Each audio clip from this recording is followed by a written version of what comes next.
siempre en el Rosales y siempre con la Universidad del Salvador. Y salió graduado de la Universidad del Salvador. Es un tutor de posgrado en endocrinología para la residencia de endocrinología, metabolismo y nutrición en el Hospital Rosales. Ad honorem. Endocrinólogo adjunto al servicio de endocrinología del Hospital Rosales y tiene su clínica privada desde el 2005 hasta la actualidad, y pertenece a la directiva de la Asociación de Endocrinología y Nutrición en el área de actividades socioculturales. Doctor Amador.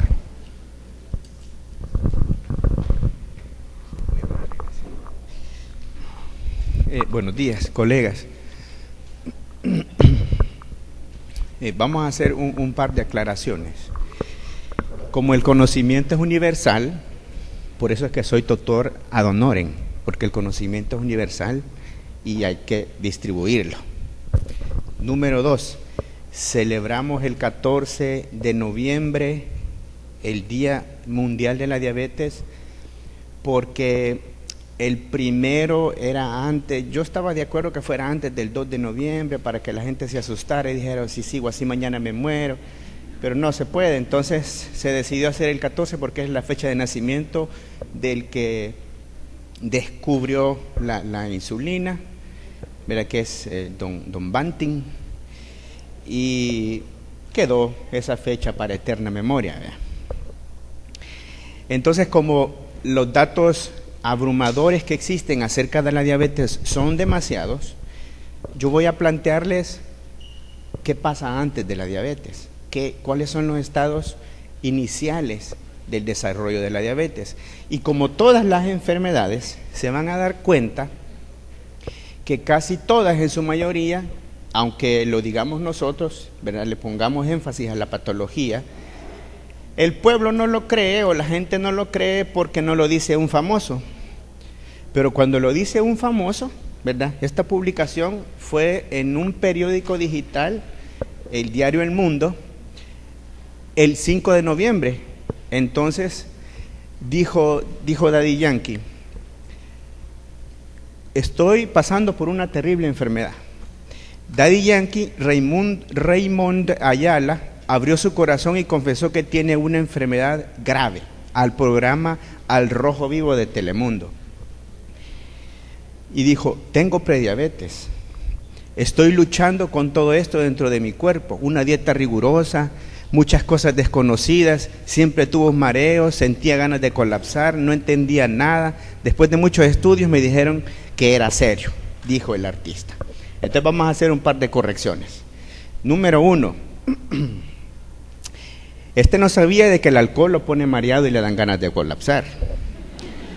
Número 2, no se necesitan muchos estudios para hacer un diagnóstico de prediabetes, solo necesita una glicemia antes y después de comer.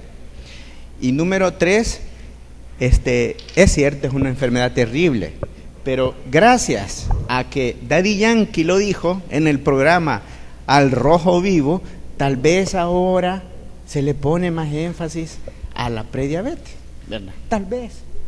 Le aseguro que si en vez de Daddy Yankee estuviera el doctor Orellana, nadie le hiciera caso. Si estuviera yo aquí, nadie me hiciera caso, pero lo dijo Daddy Yankee. Tal vez ahora, ¿verdad?, se le pone más énfasis a esto de la prediabetes. Y hay que aclarar también de que a ella le gusta la gasolina, a la diabetes.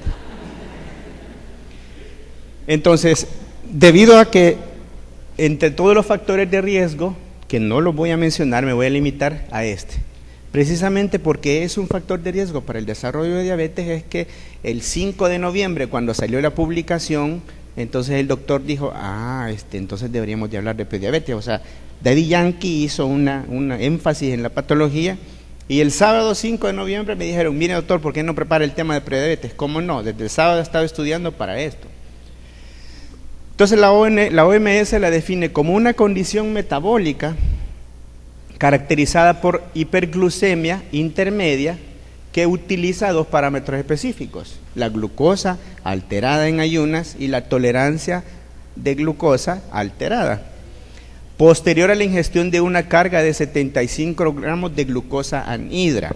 Aquí vamos a hacer una pequeña también modificación. En la mayoría de los estudios que se realizan, estudios de investigación, se utiliza glucosa anhidra, pero en la práctica usted puede mandar al paciente que tenga por lo menos 12 horas de ayuno, llegue al laboratorio, le tomen el azúcar en ayunas, la glucosa en ayunas, lo manda a comer, que coma por lo menos 150 gramos de carbohidratos, es decir, que se dé una buena hartada, así de fácil, vea.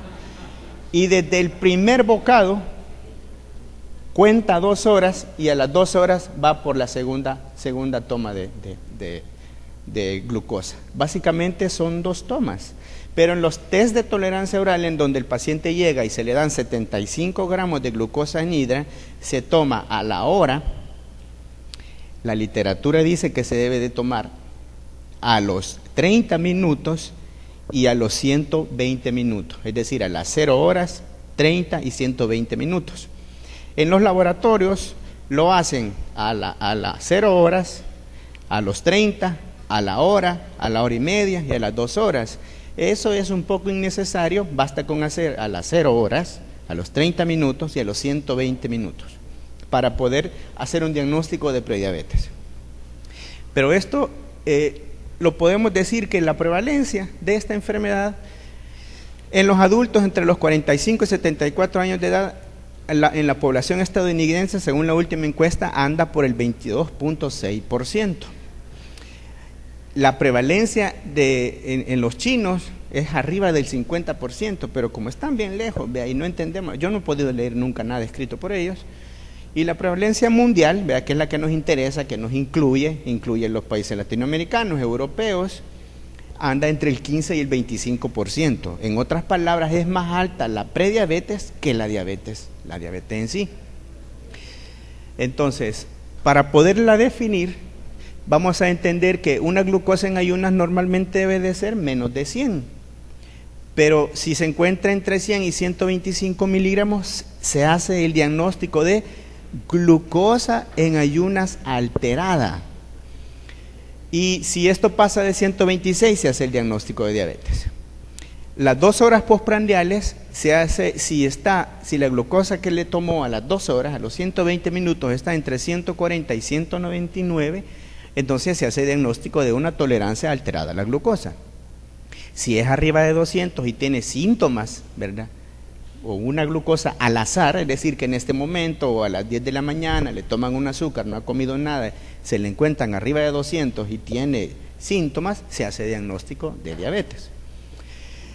La Asociación Americana de Diabetes y la Asociación de Endocrinólogos Clínicos para el estudio de la diabetes encontraron que si el valor anda entre 5.5 y 6.4 se hace diagnóstico de prediabetes y arriba de 6.5 hace diagnóstico de diabetes usando la hemoglobina glicosilada.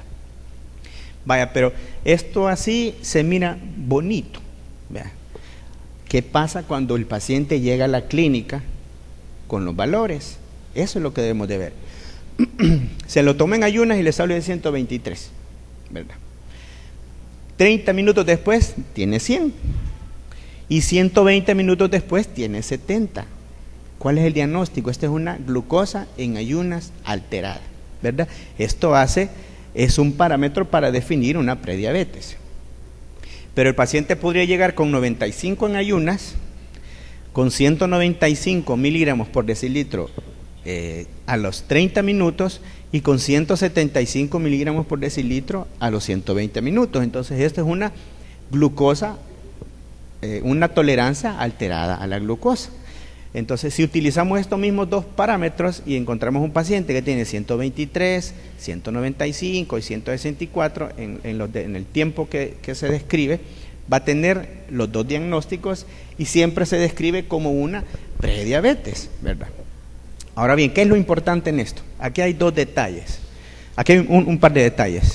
Número 1, la conversión anual a diabetes cuando el paciente tiene una glucosa en ayunas alterada es hasta el 6%. y la conversión anual cuando tiene una tolerancia alterada a la glucosa es de 4 al 6%. Ambas, si tiene ambos parámetros, el paciente tiene una conversión del 15 al 19%, se va a volver diabético. Entonces, ¿qué es lo que pasa en la primera, con la primera? Hay que comprender esto porque es muy importante. El primer valor, cuando tiene un paciente X de 123, no hace diagnóstico y usted dice, se lo voy a repetir y le sale 120, se lo voy a repetir y le sale 122, persistentemente tiene una glucosa en ayunas alterada, lo que está demostrando es que la primera fase de secreción de insulina ya no sirve, ya está afectada más del 50%. Y si mantiene los siguientes parámetros en rango de normalidad, entonces significa de que la segunda fase de secreción de insulina se está conservada.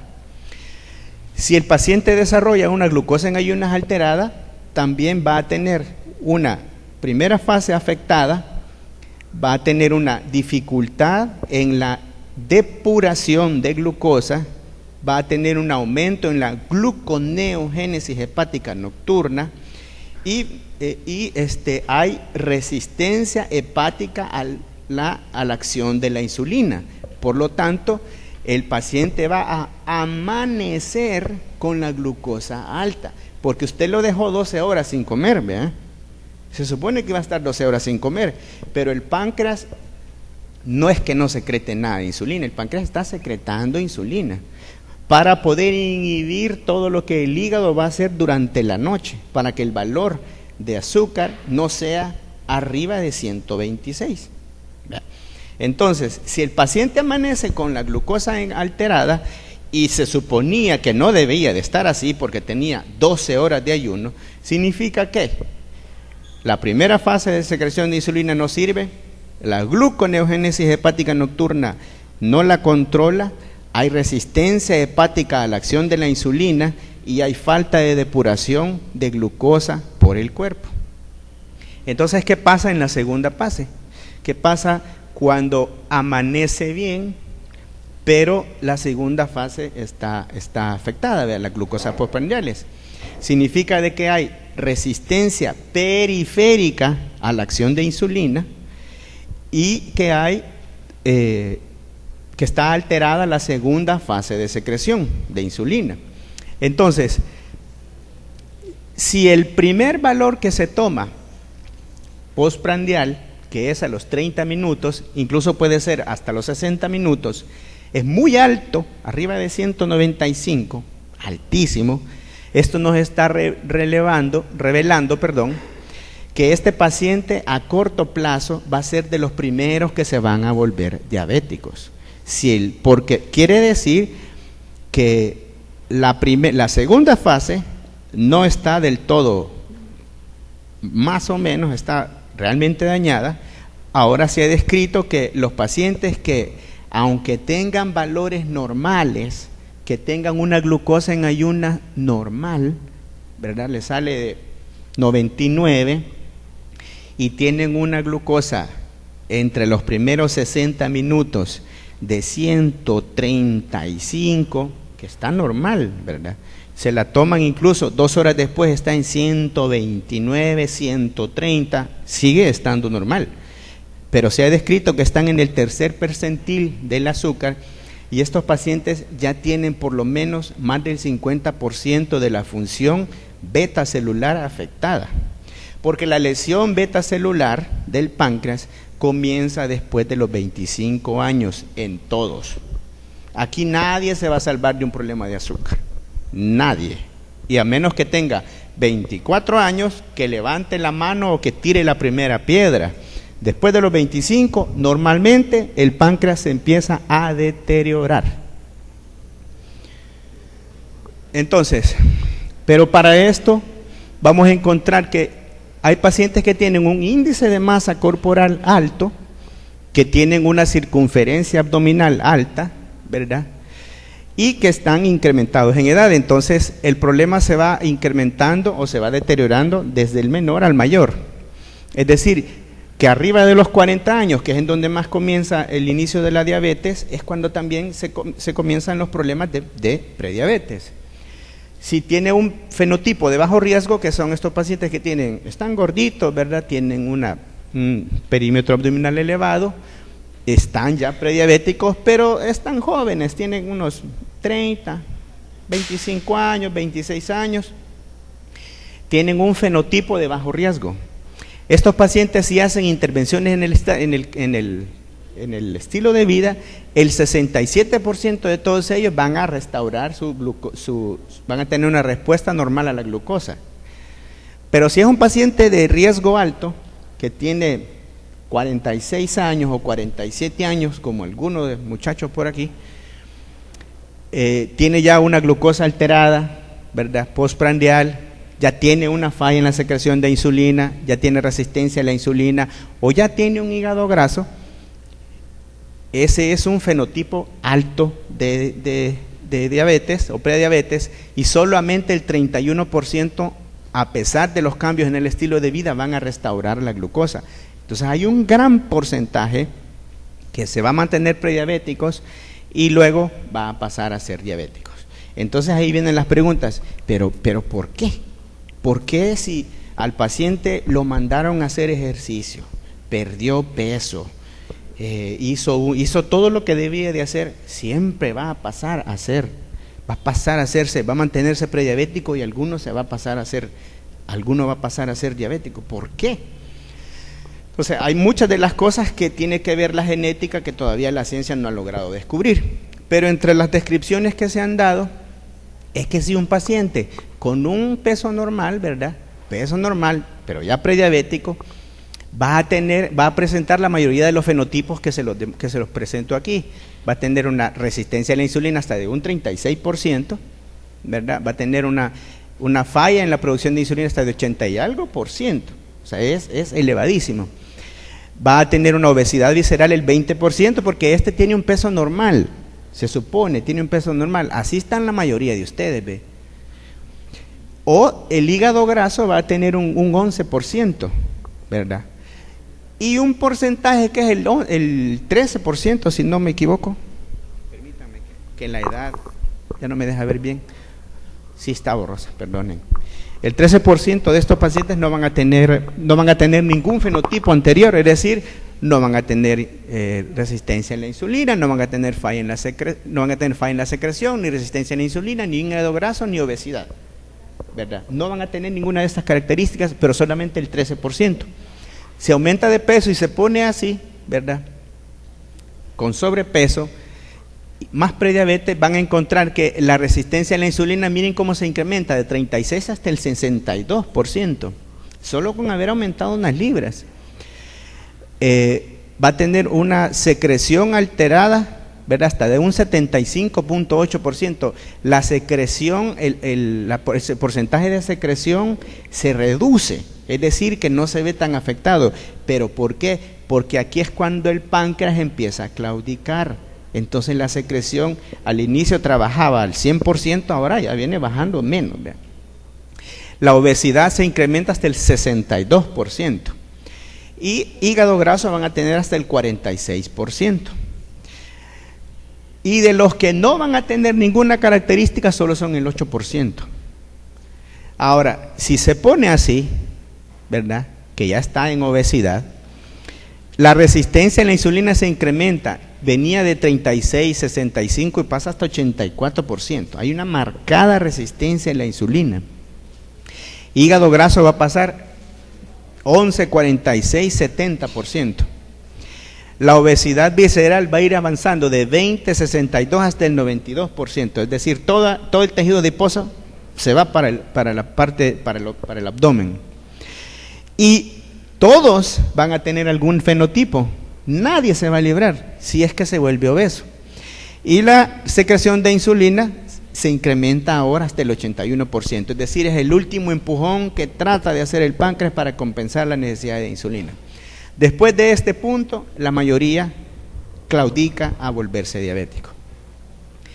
Entonces, ¿qué podemos hacer entonces? Si un paciente pierde 1 kilogramo de peso, reduce hasta el 16% la progresión a diabetes. ¿Y qué es 1 kilogramo? No es nada, hombre. no es nada. Quítese los zapatos y pierde 1 kilo. Reduce el 16% la probabilidad de diabetes. La dieta y el ejercicio logran reducir hasta un 21% la progresión de diabetes. Es decir, que hay un gran porcentaje de los pacientes que siguen avanzando. Y si utilizamos medicamentos, si usted usa metformina, reduce hasta el 31%. Si usa carbosa, con todos los efectos adversos de la carbosa, reduce a un 25% la probabilidad de avance, ¿verdad? Si usa troglitazona, la afinada troglitazona, que era un medicamento muy bueno, pero provocó muerte, ¿verdad? Era hepatotóxico, reduce hasta un 50%.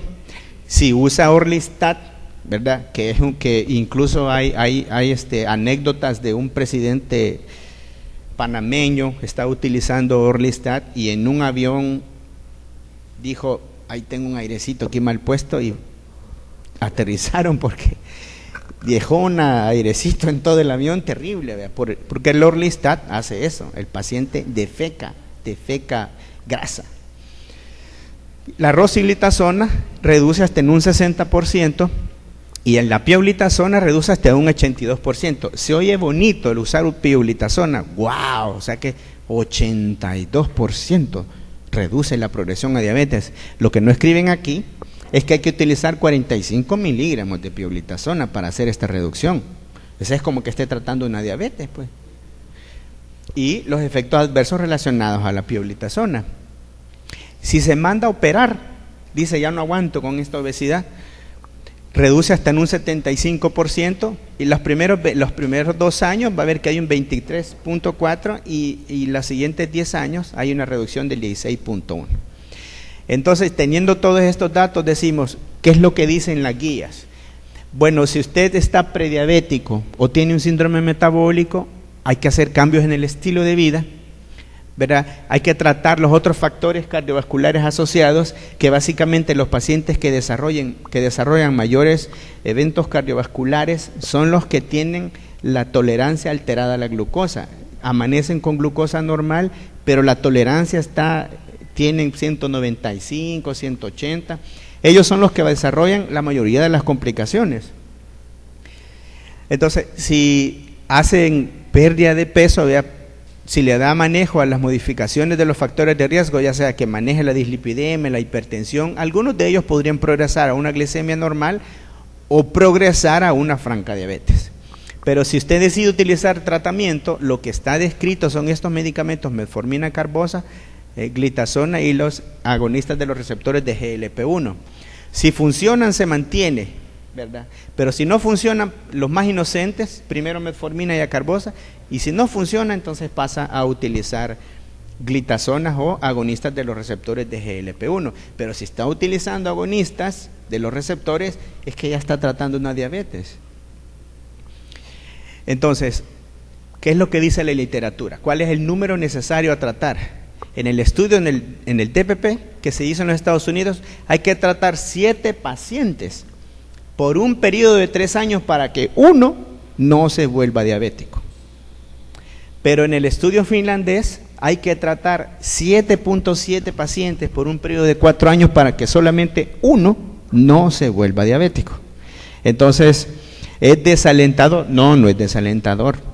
No es desalentador. Aquí se toman en cuenta todas las características fenotípicas. Si el paciente tiene una gran cantidad de factores de riesgo, logra perder peso, podría mantenerse a no evolucionar a una prediabetes o regresar a una, manteniéndose solamente prediabético, o evolucionar a regresar a una respuesta normal de glucosa. Pero si el paciente, a pesar de todos sus esfuerzos, usa medicamentos y avanza, pues entonces dele tratamiento como que ya es diabético, porque haga lo que haga, siempre se va a afectar. Y bueno, con esta termino. Si tienen alguna pregunta, algún comentario, con el mayor de los gustos les contesto ya que hay tiempo.